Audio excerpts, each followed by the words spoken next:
Bom dia! Uns minutinhos atrasada aí, peço desculpas. Espero que vocês estejam bem hoje, nessa terça-feira.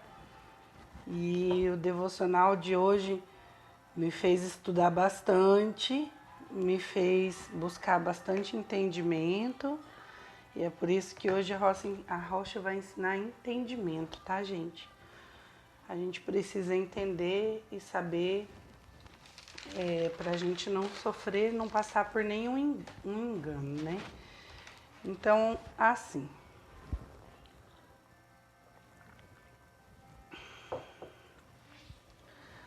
eu fiz bastante pesquisa, eu estudei bastante para falar sobre isso, porque muitas pessoas ainda têm um entendimento errado sobre uma passagem da Bíblia e, com temor a Deus, eu me arrisco até a dizer que algumas pessoas passam por um engano quanto a esse entendimento. E hoje eu gostaria de trazer aqui o que eu aprendi estudando a Bíblia e fazendo pesquisas para passar para vocês não passarem por isso, tá bom? Para começar, que eu gosto sempre de contextualizar, e hoje eu preciso mesmo falar sobre isso, a gente precisa entender que a Bíblia ela foi escrita por várias pessoas durante muito tempo. Ela não foi um livro que alguém sentou e escreveu do começo ao fim. São vários autores, às vezes mais de um autor na mesma passagem, que nem é o livro de Salmos, que eles além de Davi, teve mais autores, acho que num total de 7, se eu não estou enganada, ou 4, uma coisa assim. Então, vários autores escreveram a Bíblia. O que é levado em consideração para definir o que faria parte da Bíblia ou não é a inspiração pelo Espírito Santo que a pessoa teve para escrever. Por isso que a Bíblia ela não pode ser de forma alguma estudada só um pedaço. Eu sempre procuro fazer referência de mais de um lugar da Bíblia para a gente saber o que está sendo falado. E para começar, a Bíblia ela foi escrita em pelo menos 3 idiomas. Ela foi escrita em hebraico, em aramaico e em grego. O aramaico era uma linguagem mais simples, usada pelas pessoas. O hebraico, vamos dizer assim, que já era uma linguagem mais culta, usada pelos escribas do templo. Ela foi adotada como uma linguagem oficial do templo, né? E o Novo Testamento, principalmente, ele foi escrito em grego. Vamos dizer que o grego seria como se fosse o inglês, né? Porque ele era a língua dos comerciantes, dos viajantes, foi a língua que foi usada pelos conquistadores. Então, assim, grande parte da Bíblia foi escrita do Antigo Testamento em hebraico, em aramaico e do Novo Testamento em grego. E aí a gente pode fazer, isso eu pesquisei no site biblia.org, se você quiser dar uma conferida lá também. E eu pesquisei num outro site que chama jw.org, que é da Igreja Testemunhos de Jeová. Essa mesma descrição. A Bíblia foi escrita em hebraico, em aramaico e em grego, tá? Segundo essas pesquisas que eu fiz, eu vou falar sobre as traduções e os usos das palavras.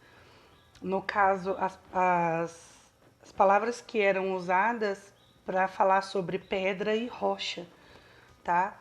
No hebraico, o termo usado para definir um grande pedaço de rocha é tsur, escreve T-S-U-R, né? Se alguém tiver mais conhecimento e estiver assistindo, eu estiver pronunciando errado, eu já peço perdão. Então, assim, no hebraico, uma rocha ou um grande pedaço de rocha era usado o termo tissur.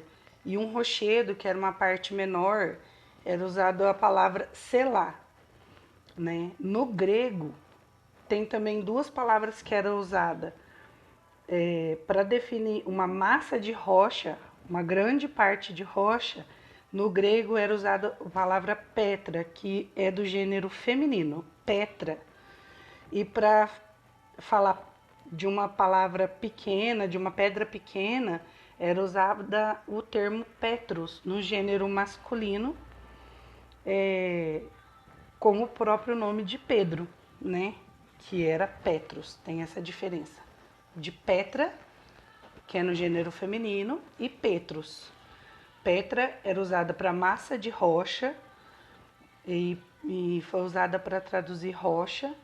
E Petrus é do gênero masculino, significa um pedaço de rocha e era o nome de Pedro, tá? Eu espero que vocês tenham entendido isso para mim poder chegar na parte da Bíblia que eu gostaria de desfazer, de orientar alguns enganos que podem ocorrer nessa passagem.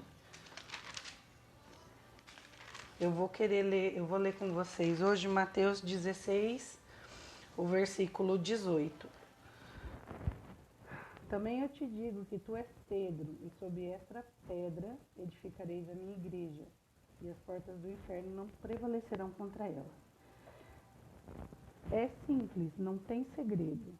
Para a tradução da nossa linguagem do português, já fica evidente. É Pedro, e sobre esta pedra. O que eu tenho falado, principalmente ontem, na passagem de Mateus 7, 24, que a pedra, a rocha, que é o fundamento para a gente construir a nossa vida cristã, é Jesus Cristo. Então, nesse caso aqui,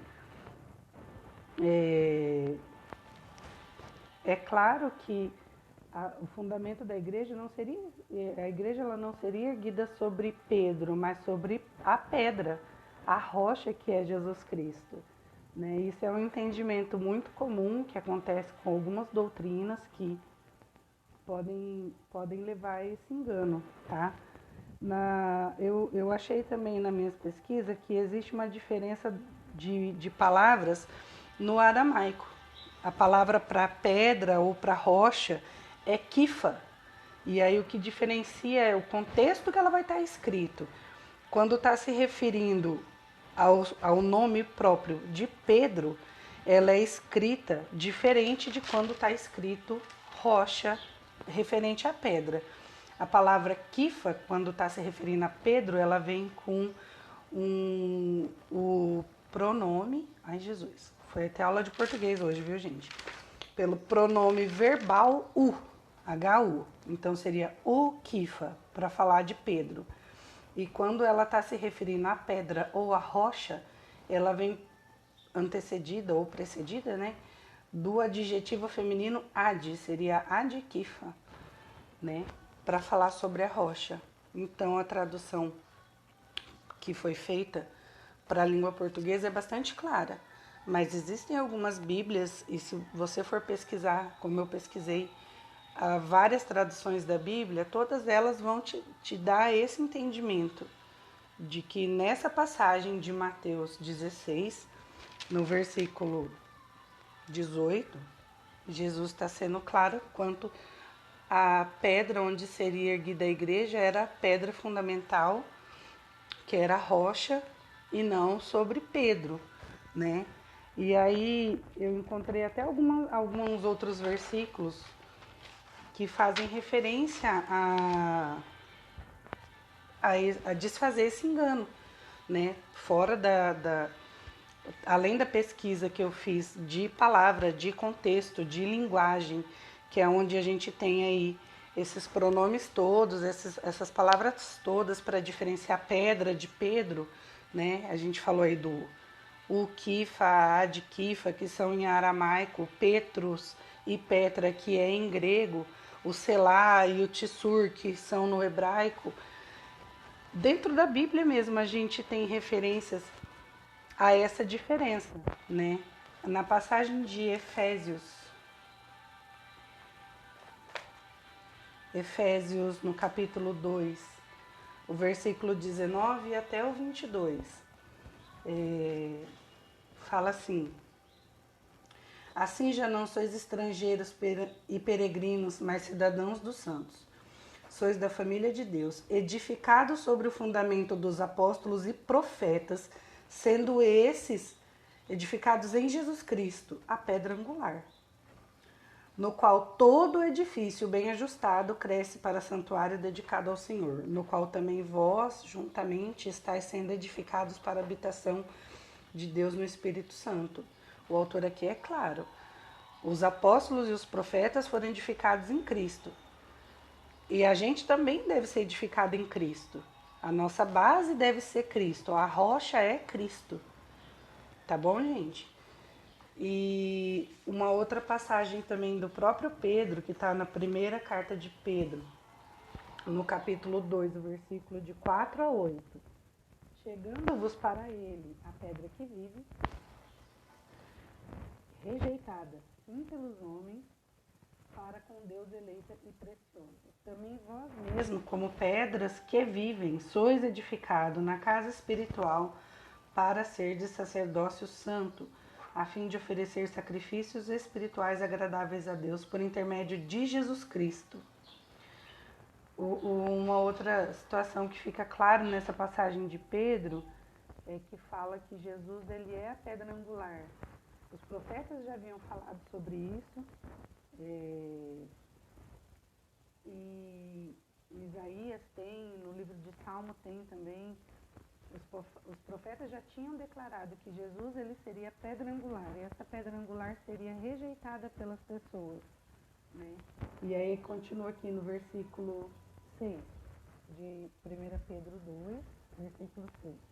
Pois está escrito na Escritura: eis que põe em Sião uma pedra angular, eleita e preciosa, a quem nela não crer será de modo algum envergonhado. E quem nela crer será de modo algum envergonhado. Para vós outros, portanto, que credes é preciosidade, mas para os descrentes, a pedra que os construtores rejeitaram, essa veio ser a pedra principal, a pedra angular. É o que está em Salmo 118, 22. A pedra rejeitada, que para Deus é a pedra preciosa, é a pedra eleita. E Jesus Cristo. No versículo 8. E pedra de tropeço e rocha de ofensa. São estes os que tropeçam na palavra, sendo desobedientes, para o que também foram postos. É o que a gente estudou ontem, no devocional de ontem. Não é só ouvir, é ouvir e obedecer. Então Jesus ele é a pedra angular, ele é a pedra principal, ele é o fundamento. A gente precisa ouvir e obedecer. A gente não será envergonhado. Quem crê, ouve e obedece.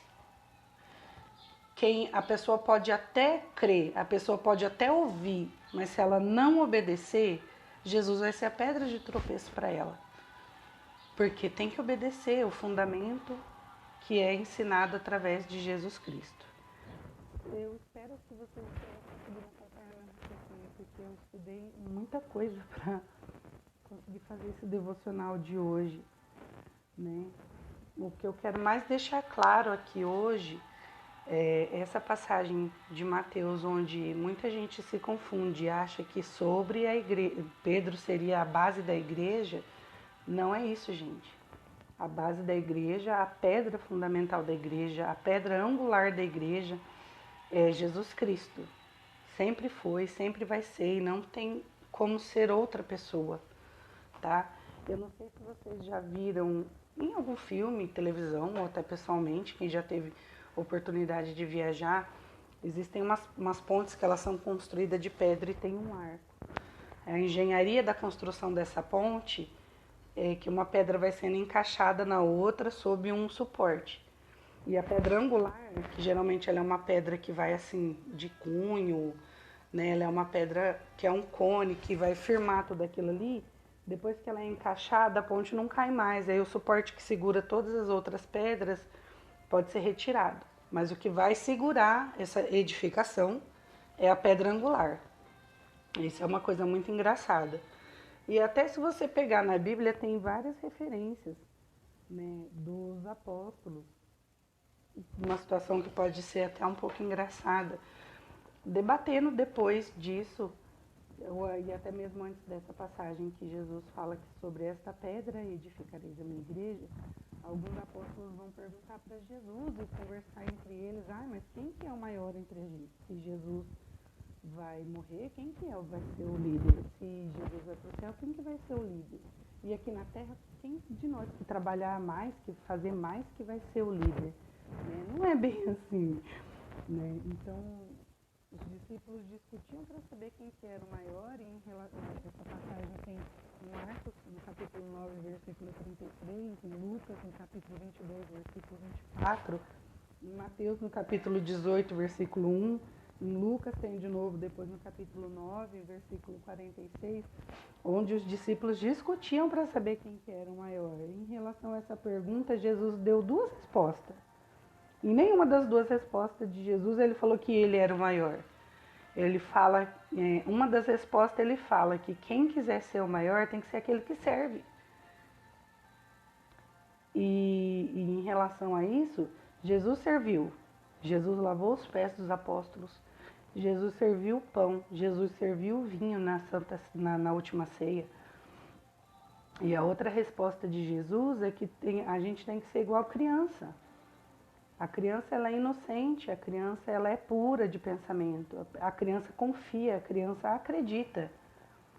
Vocês estão entendendo? Eu espero em nome de Jesus que hoje vocês tenham entendimento e que eu tenha tido entendimento para conseguir passar isso para vocês. A única rocha, a única pedra, o fundamento, a base que a gente tem que ter é Jesus Cristo. Amém?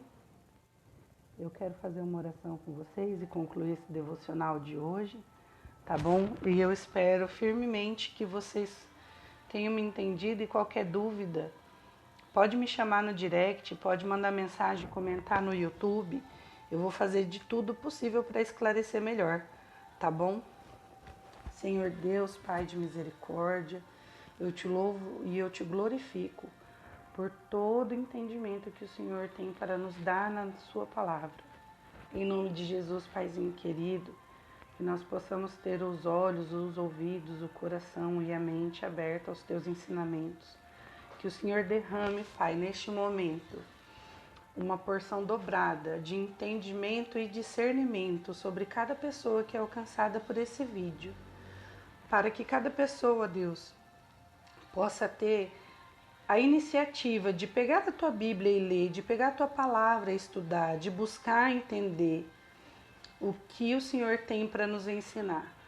E que tudo, Senhor, que entre no nosso coração, seja a tua palavra como base, como fundamento para a nossa vida cristã. Eu oro em nome do Senhor Jesus. Amém. Eu quero deixar um abraço para cada um de vocês. Segue firme na rocha aí, que eu sigo firme na rocha daqui. Tchau!